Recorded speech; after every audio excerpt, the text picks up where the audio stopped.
Günün ikinji ýarymynda Birleşen Milletler Guramasynyň baş sekretary Antonio Guterres, Birleşen Milletler Guramasynyň Merkezi Aziýa üçin öňüne alyş diplomatiýasy boýunça Sewit merkezine baryp gördi. Birleşen Milletler Guramasynyň baş assambleýasynyň şöwdügine laýyklydy, goňşy ýurtlaryň we Howpsuzlyk Geňeşiniň agdararynyň gollamagyny 2007-nji ýylda Aşgabatda açylan Birleşen Milletler Guramasynyň Merkezi Aziýa üçin öňüne alyş diplomatiýasy boýunça Sewit merkezi häzirki döwrüň hökümlerine garşy durmak babatda netijeli çözgütleri gözlemekde. Birleşen Milletler Guramasynyň ulgamynyň Merkezi Aziýa ýurtlary bilen atnaşyk gatnaşyklary üçin netijeli meýdançy hökmüni özüň orkazdy.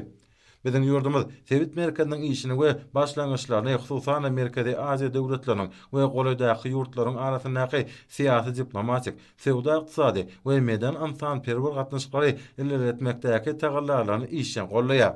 Erkwata bu merkez Sewitde anlaşmak we özara düşünşmek ýagdaýyny pogtalandyrmakda, oň giňişliginde durnuklygy we netijeli gatnaşyklary berkitmekde möhüm orny eýleýär.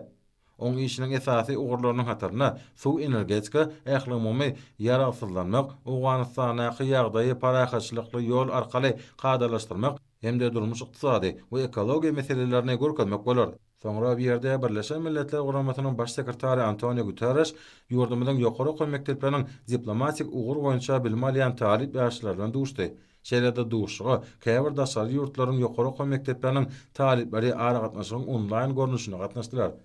Birleşen Milletler Guramasynyň baş sekretary Antonio Guterres duşunda bamyna gararsyz hemişeri beýtara Türkmenistanyň daşary syýasat strategiýasyna we ýurdumyzyň milli diplomatiýasynyň ösüş ýoluny ýokary baha berdi.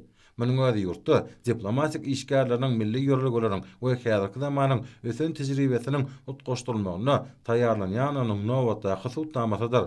Soňky ýyllarda Türkmenistan halkara gün tertibiniň möhüm meseleleri boýunça asyly başlangyçlar öňe sürýär.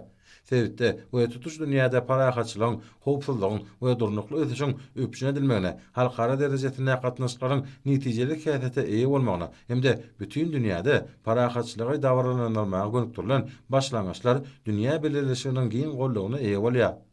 Duşat nazan talip ýaşlar özleriniň özleşdirýän dersleri öwrenýän ugurlar barada gurrun berip, Birleşen Milletler Guramasynyň baş sekretäriне gyzyklandyrýan sowallar berdiler. Duşda dünýä ýurtlarynyň ýokary goý mekdepleriniň talipleriniň online tertibine çykyş etmekleri, bu ýerde geçirilen çärelerin derejesini we ähmiýetini belende götürdi. Antonio Guterres taparyň şäherlerine geçirilen çäreleriň we duşyň ýokary guramaçylyk derejesiniň öpüşün edileni üçin ähli duş gatnaşyklaryň adyndan hormat prezidentimize we gahrman arkadamda şuňur hoşalygyny beýan etdi. Duş gatnaşan talip ýaşlar bu çärelerin netijeli käsete eýe bolany üçin tüýsürekden sag bolsun aýtdylar.